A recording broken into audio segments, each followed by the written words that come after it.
सदाशिवसमारम्भां शङ्कराचार्यमध्यमाम् अस्मदाचार्यपर्यन्तां वन्दे गुरुपरम्परां।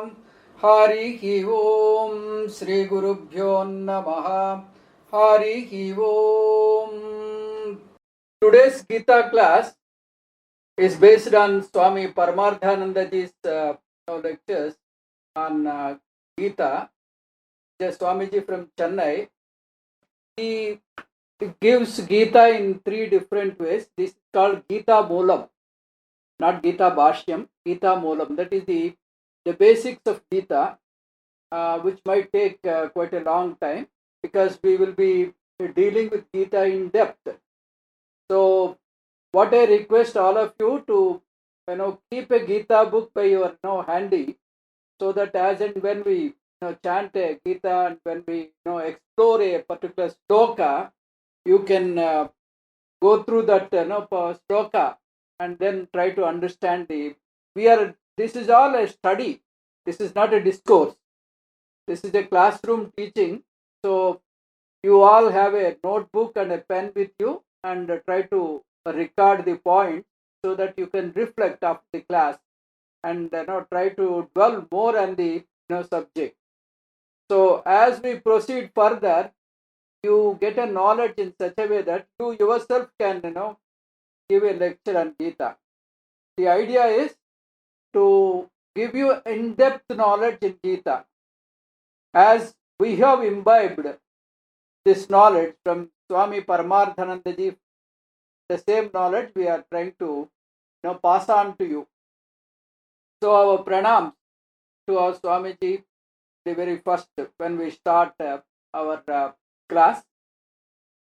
The first and foremost condition is when you sit in the Gita class, as Swamiji often cautions us, that all students of Gita must sit with a mind, no ratification mind. No ratification mind means generally most of us, we must have got some exposure or other in Gita and not sit the class saying that I want to ratify how far this Gita teaching is tallying my knowledge. That is not the method one has to get the Gita study.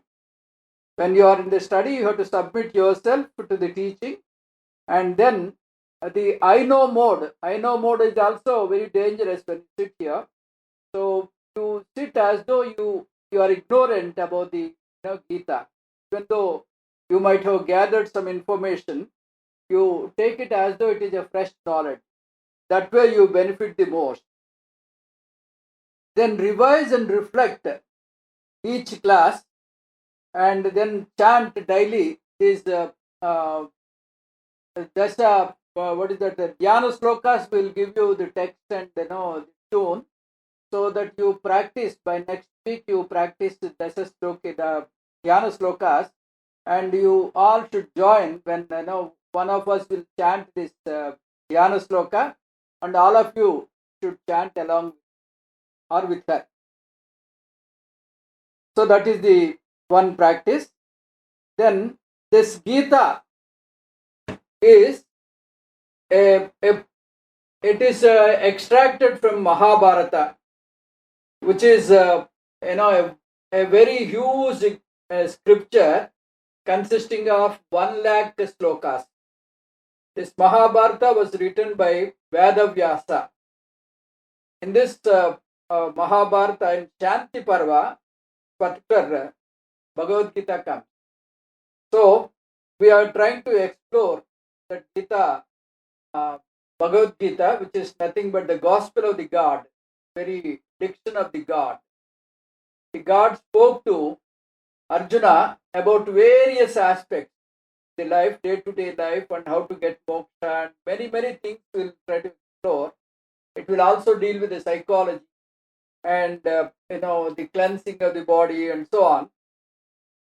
So we will try to explore this sloka by sloka and try to imbibe all these concepts. Gita is a moksha shastram. Moksha Shastra means ultimately the maximum benefit one can get out of Gita is one can achieve moksha. Moksha in our Advaitam is nothing but the internal freedom that you get instantaneously. When you understand the subject, you get that internal freedom. You will be ever liberated here and now. You need not wait till the death and go to some other loka and that type of liberation we are not talking about. Talk about the sadhyo mukti. Sadhyo mukti means instant liberation. While you are living, you will enjoy the fruits. That is what the Gita is to give you. Then the ancillary benefits are also there. Ancillary means the derivative benefits are also there while you study Gita. That is the cleansing process. You get your antakanas get cleansed. That is your chittam, ahankaram, buddhi, then manas, all these four, chatvari antakaranani. All these chatvari antakaranani gets cleansed by mere chanting of Gita. Then you can imagine, if you know the meaning also and try to understand Gita along with the meaning, how best you can be benefited. Then the next benefit we can see is the transformation of a Prakriti Purusha to the Samskrita Purusha. Before coming to Gita, our faculties are, mostly the faculties will be brutal. They are not sensitive to human problems and the living beings and all that. So once you are exposed to Gita, your outlook will be changed. There will be a sea change in the personality. That means a Prakriti Purusha becomes a Samskrita. That is one great and major advantage of one gets exposed to Gita. Then the day-to-day life, anybody who has who wants to lead a successful life will have three types of goals. Anything you take up, any endeavor you take up, behind that endeavor, there will be three main causes why you are in that particular endeavor. What are the three causes? One is called peace, second one is called happiness, third one is called security. This is called PHS. For PHS, people will be, after a job or, they want to get married, they want to build a house, like that, various types of endeavors the people will take up. A person wants to buy a house, imagining that he will get happy. The seller is selling that house, assuming that he will get happiness by selling the house. Now, one gets happiness by buying, other gets the happiness by selling the house, the same house. So, the happiness is not in the house. The happiness is somewhere else. Similarly, a person feels that he is happy when he is married. Another person feels that he is happy when he gets divorced. So, the idea is that peace, happiness and security is not in the people, not in the places, but it is within you. The Bhagavadgītē emphasizes that peace, happiness and security is within you. Your very swarupa is happiness. It tries to give you that peace, happiness and security ultimately, and then give you the real joy. So the very journey itself you can enjoy, because you start exploring and try to get the benefit.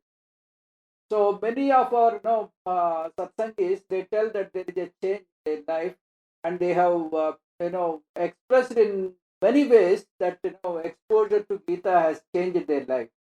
This is a great advantage one can achieve out of this Gita.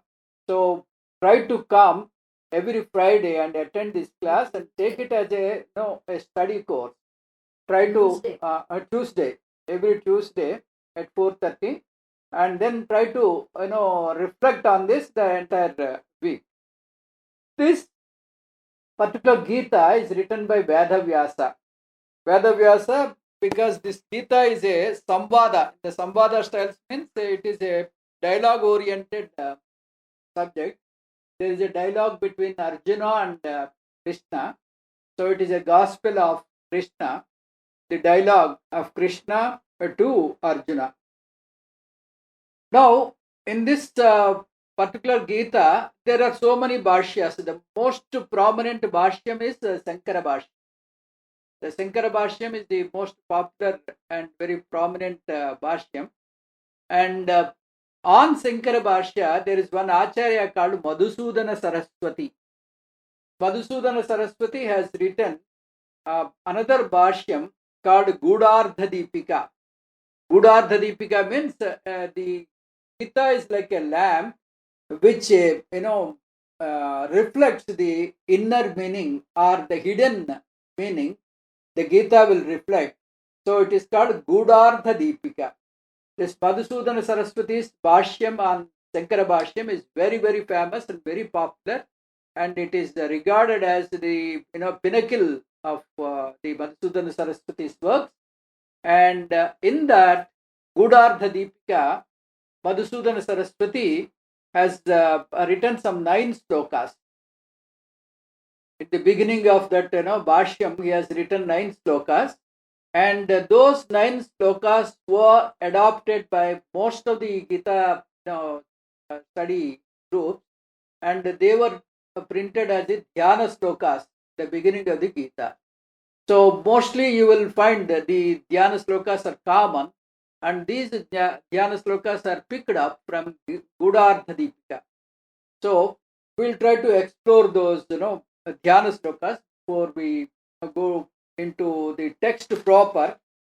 The 9 slokas, the essence of the 9 slokas are offering salutations or namaskaras to 4 different people or different things. The first namaskara Madhusudana Saraswati offers to Mahābhāratā itself, because Mahābhāratā has given us Bhagavadgītē. So the first and foremost namaskara is offered to the Mahābhāratā. Then Madhusudana Saraswati offers the second namaskara to the very Gita Mata. So the Gita Mata is regarded as a Devi or as a Devata, because of that Devata we are going to get that liberation, and we are going to get transformation and all that. So we offer our reverence to the very Gita Mata. Then the third one is the salutation to Vyāsa, the writer.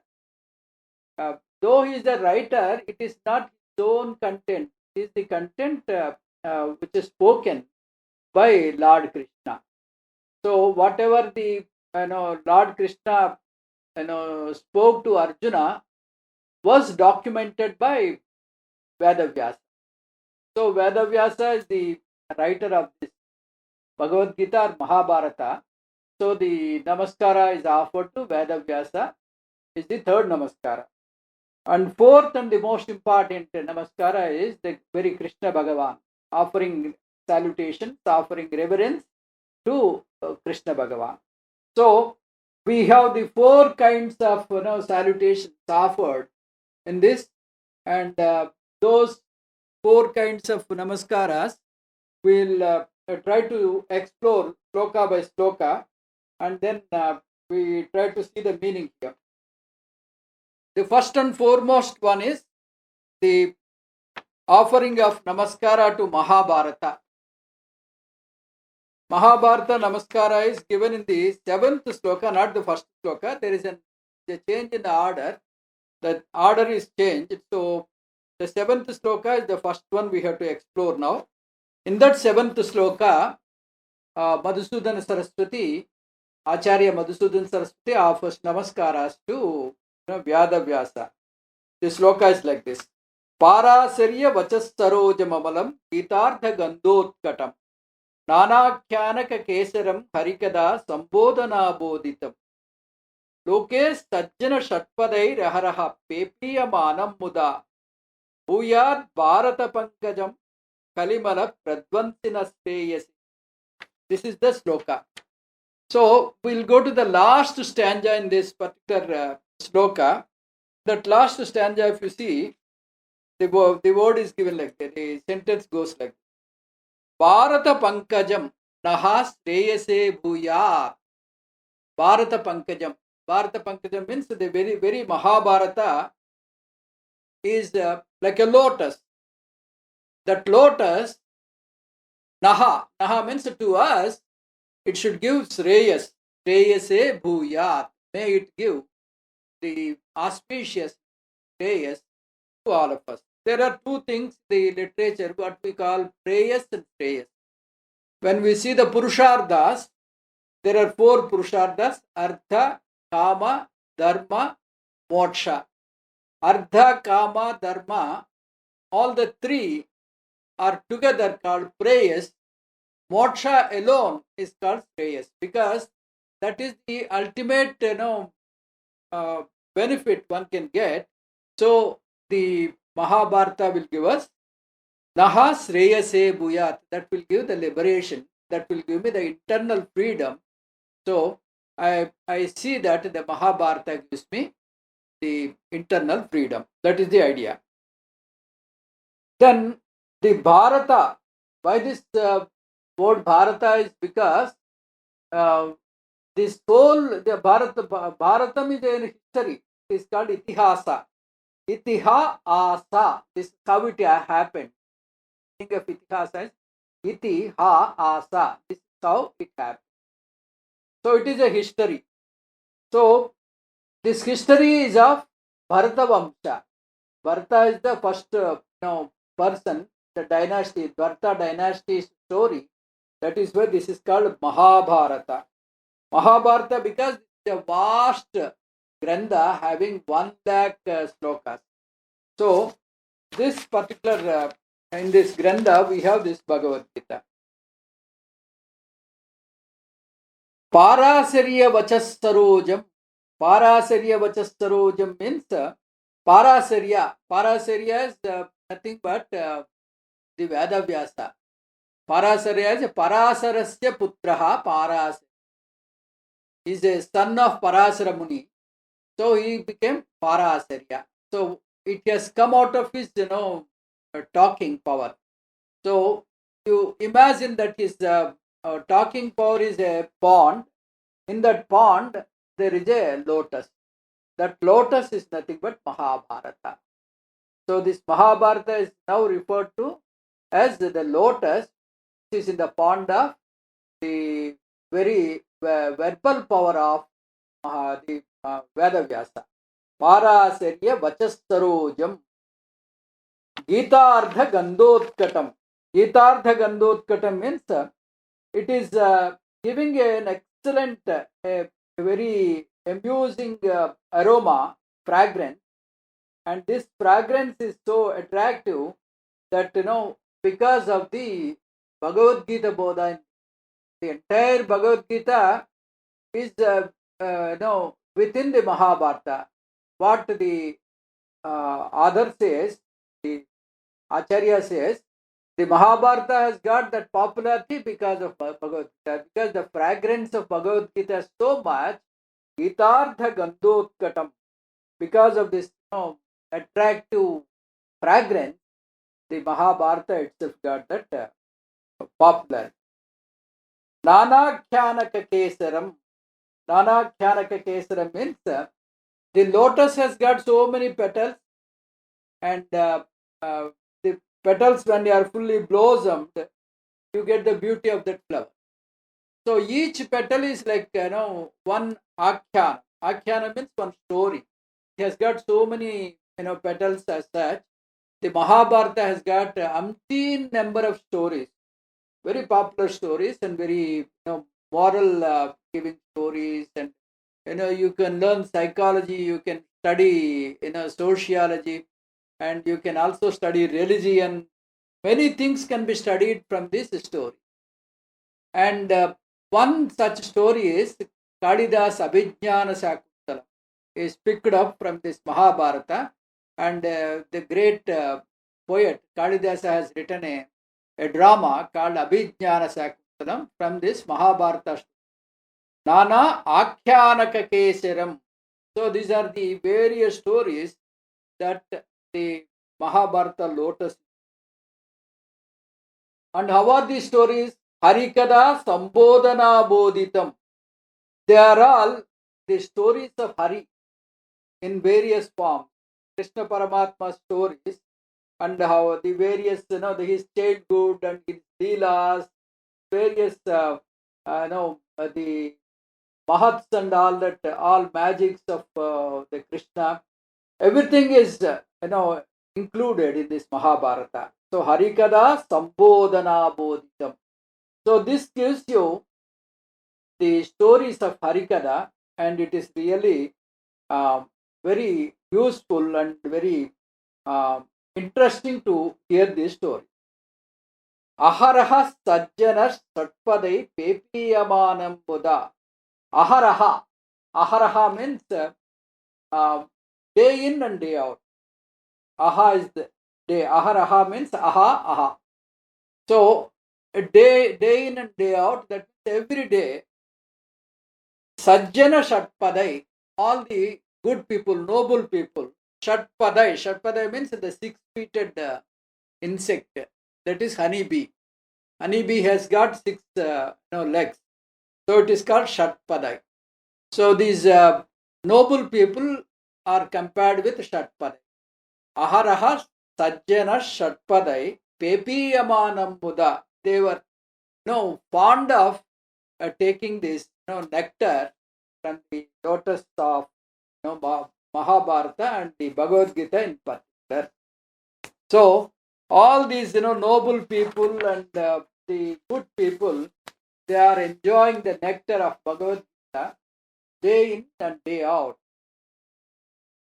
So in this particular sloka, we have offered our namaskara, our salutation to Vyāsa. Now we will go to the sloka number 1. That is Om pārthāya pratibōdhitāṁ.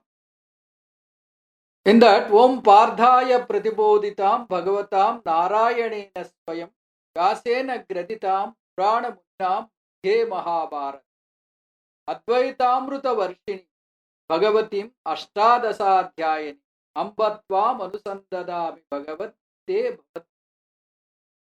So here we are offering, we means the Madhusudana Saraswati. Thereafter it is handed over to the posterity, to us. So we offer, because he has given a sanction to have these slokas. We are offering our salutation and reverence to the very Bhagavad Gita itself. In that the addressing is He Amba. He Amba means He Saraswati. Now the Bhagavad Gita is referred to as a Saraswati Mata. The mother, she nourishes and she sees that the physical body is nourished. Whereas Saraswati Mother nourishes our intellect. So we are addressing to Devi Saraswati as He Amba. Bhagavadgītē. So where is that Amba? Amba is nothing but in the form of Bhagavad. He Amba Bhagavadgītē tvāmanusandadhāmi. We are offering our respectful namaskaras unto you. What is the greatness of this Bhagavad Gita, if you ask? Then Madhusudana Saraswati is explaining. Pārthāya pratibōdhitāṁ. This Bhagavad Gita is explained to Partha. Partha means the Arjuna. It is explained to Arjuna, and Arjuna, enjoyed this, and he had the best fruits of this Bhagavad Gita. So pārthāya pratibōdhitāṁ. And what else? Bhagavatā nārāyaṇēna svayaṁ. It is directly from God Himself, from the Lord Himself. Bhagavad Gita is narrated by none other than the Nārāyaṇa himself. So it is divine and very pious. So let us all, read this Bhagavad-gītā with a reverence and with a, divine feeling. vyāsēna grathitāṁ. vyāsēna grathitāṁ means written by Vyāsa. vyāsāya viṣṇurūpāya vyāsarūpāya viṣṇave namō vai brahmanilaye vyāsishāya namō namaha. The shloka we offer to Vyāsa. It is said that the Vyāsa is nothing but the incarnation. So our salutations to Vyāsa and the Bhagavad. How is this Vyāsa? purāṇamuninā. purāṇamuninā means he has subscribed to many of Puranas. We have 18 Puranas, 18 Upapuranas. All 36 Puranas and Upapuranas, all are written by the Bhagavan Vyāsa. So he is referred as purāṇamuninā, such a giant who has written so many books. Unto him our namaskaras. Madhyē mahābhāratam. Where is this Bhagavad-gītā? It is in the central portion of the Mahābhārata. Madhyē mahābhāratam. advaitāmr ashtādasādhyāyinīṁ bhavadvēṣiṇīm. There are 3 more adjectives given to the Bhagavad-gītā. advaitāmr. How is this Bhagavad-gītā? It has poured heavily, a heavy downpour, we say, no? Heavy downpour of Advaitam. The entire Bhagavad-gītā, starting from the 11th sloka in the 2nd chapter, the entire Bhagavad-gītā is full of Advaita. Advaita amrutavarṣiṇīṁ. So the nectar of Advaita is flowing like a downpour in this Bhagavad-gītā. Now, this particular sloka, whenever you pick up a Bhagavad-gītā, the Dhyana slokas are, these are the 9 slokas appear. So the Dvaitavadins, they feel little irksome in chanting this because advaitāmr is written here. So what they do is they play a little trick here. They chant it as advaitāmr like advaitāmr means means great. Great Dvaita. Dvaitam is, is like a downpour. So they try to sing it like this. The original one is advaitāmr. Ashtādasādhyāyinīṁ. How many chapters are there? 18 chapters. Spread over 700 slokas. Bhavadvēṣiṇīm. Bhavadvēṣiṇīm means bhava means samsara. So it will dispel the samsara and give you the inner freedom and try to give you the peace, happiness and security, which is already within you. Without knowing that, you think that it is outside you, and then you try to search outside. But once you are exposed to Bhagavad-gītā, you will try to discover peace, happiness and security within you and try to get out of these shackles of samsara. Bhavadvēṣiṇīṁ. Bhavadvēṣiṇīṁ means samsara dveṣi. So the samsara is, it gives sukha dukkha, all dvandvas, sukham, dukkham, and all kinds of pair of opposites. So it will save you from the pair of opposites and gives you the tranquil mind. That is the salutation to Bhagavad-gītā. And then we are coming to the salutation of, we have completed the salutation of Vyāsa, the Mahābhārata, the salutation of Bhagavad-gītā, the salutation of Vyāsa, and then salutation of Bhagavad-gītā. Bhagavad-gītā, there is one more sloka, that is the sloka number 4. Sarvopanishado gavo dogda gopalanandanaha Pardho vatsas sudhir bhokta dugdam gītāmrutam mahat. Sarvopanishado gava. Sarvopanishado Gava means the advantage of Bhagavad Gita is Bhagavad Gita is the quintessence of Upanishad. That is why in the study of Advaita, what we do is we study the Gita Moolam in the beginning, and then we study Upanishad, and then at the fag end again we study Bhagavad Gita as a bhashya. This is the procedure. So why study Gita before Upanishads is Gita is the essence, the quintessence of Bhagavad Gita, by the Upanishads. So by studying Bhagavad Gita, you know the Upanishads saram. That is the greatest advantage. Sarvopanishado Gavaha.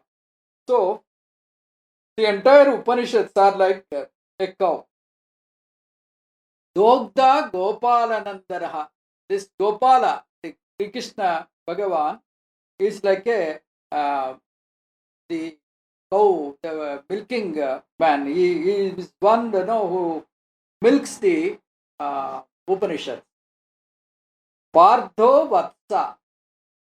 The calf is nothing but the Arjuna.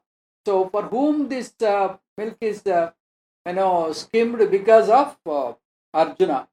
Dugdham Gitamrutam Mahat. This Mahattara Grandam Gitamrutam, it is milked out of Upanishads by Lord Krishna. That is the Slokas. So we have completed the Namaskara of Bhagavad Gita. Completed Namaskara of what is this? Mahābhāratē. Completed Namaskara of Bhagavad. Then Vyāsa Namaskara is specially given in the second sloka.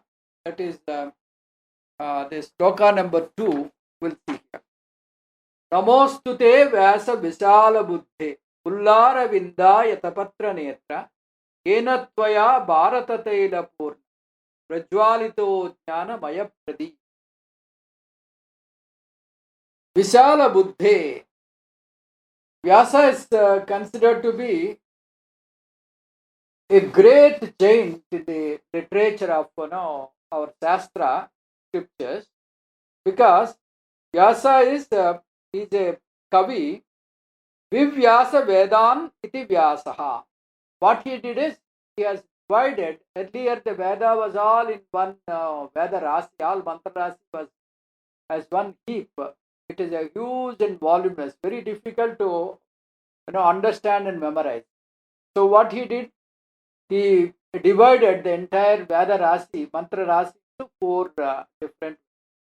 And then he explained the same Vedam in terms of sutras, Brahma Sutras, and then Puranas. All these granthas, subsidiary granthas, also are written by Veda Vyāsa. So he has divided the Mantra Rasi and then expanded them through his literature. Viv Vyāsa Vedān iti Vyāsa.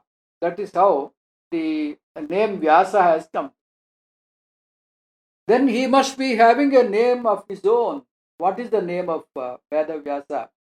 One may ask, the name of Veda Vyāsa is nothing but Krishna. Then there will be a confusion. The Lord Krishna Paramatma is the one who is narrating the Bhagavad Gita to Arjuna, and the Veda Vyāsa, who is otherwise called Krishna, is also another name. So there will be a confusion which Krishna we are referring. So in order to avoid this confusion, the Veda Vyāsa is named as Krishna Dvaipayan. That means he is born in a Dvipa. So he is a Krishna born in a Dvipa, an island. So he is called Krishna Dvaipayana. That is the Krishna who is born in the island. Then the Draupadi is also black in color. He is called Krishna Dirgham.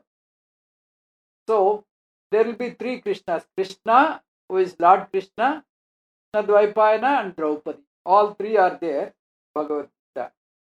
Then Viśālabuddhē. this Vyāsa is having a very broad mind. Because he has got broad mind, he has given Mahābhāratā. Mahābhāratā is known as Panchama Veda. In Mahābhāratā, whatever you discuss outside in other subjects, it must be there in the Mahābhāratā. And such a vast grantha, the Mahābhāratā is there, and he has given that Mahābhāratā to the entire human race, so that they get benefited. In that Mahābhāratā, the diamond-like thing is Bhagavadgītē. Phullāravindāyātapatranētrē. His eyes are, like a fully blossomed lotus. The Madhusūdana Saraswati is glorifying Vyāsa. In fact, the descriptions of Mahābhāratā and other places, it is mentioned that Vyāsa is not a handsome personality, he is an ugly person. And there are some instances also regarding that, the ugliness. So here, though he is ugly, because of this, the Hrudaya, the beauty of the, the vastness of the mind, the Madhusūdana Saraswati imagined that he is, that internal beauty, he wants to glorify. Phullāravindāyātapatranētrē, the fully blossomed eyes. Tvayā jnānamaya pradīpa prajvālita. So there is a jnana jyoti. With that jnana jyoti, you have kindled this human race. What is the oil you have used for this jnana jyoti? Bharata taila purnaha. With the oil called Mahābhāratā. That Mahābhāratā have kindled a jnana jyoti for the upliftment of the entire human. Unto such Vyāsa, my namaskaras. Namostute vyāsa viśālabuddhē. Unto such a broad-minded Vyāsa, my namaskaras. So we have completed the salutation of Mahābhāratā, the salutation of Gita, the salutation of then Vyāsa. Then the leftover is the salutation of Krishna Paramatma.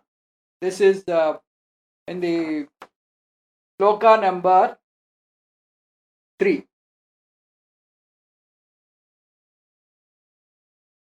Sloka number 3 is Prapanna Parijataya Totra Vetraikapanai Jnana Mudraya Krishnaya Tam Tadve Namaha. Prapanna Parijataya. Prapanna Parijataya means the Parijatam is a vruksham known as Kalpa Vruksham. Anybody sits under that Parijata tree and wishes something, that wish will be fulfilled. That is called Parijata. So, Krishna Paramatma is like Prapanna Parijataya. He is such an appeasing, he is person who can fulfill your wishes. So such Krishna Paramatma we want to praise now. We offer namaskaras. Prapanna Parijataya Totra Vetraika Panaye. Totra Vetraika Panaye means with one hand holding the reins of the horses, means that he is controlling the horses in that battlefield. So he is the charioteer for Arjuna. So he is holding the reins. Totra Vetraika Panai. The one who is holding the reins, unto him my namaskara. This is with one hand. On the other hand, what he is doing? Jnana Mudraya. The other hand is having Jnana Mudra. Jnana Mudra means we have the index finger. Index finger is called Tarjani, Sanskrit. The Tarjani is the one which shows you and all that. If you are want to scold somebody, you will show the Tarjani. That means the Tarjani is nothing but the ego or Jiva Bhava. Tarjani is called Jiva Bhava. Then this angushtam, which is called thumb, is called the Paramatma. Tarjani is Jiva, Angushtam is Paramatma. Now, how is this Tarjani? Tarjani is always the other three fingers. The other three fingers are nothing but the three gunas, three sariras, and three avasthas. Like that, the Jiva is always, is gelling with the three gunas or three sariras, and is away from the thumb. Away from the thumb means away from Paramatma.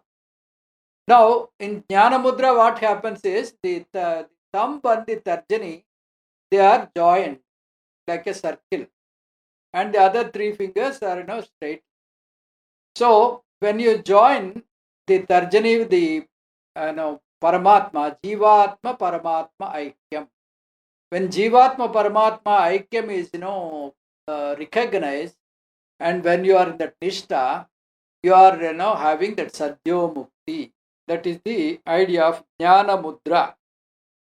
So in one hand he is having the Jnana Mudra, and the other hand he is having the Totra Vetraika Pana.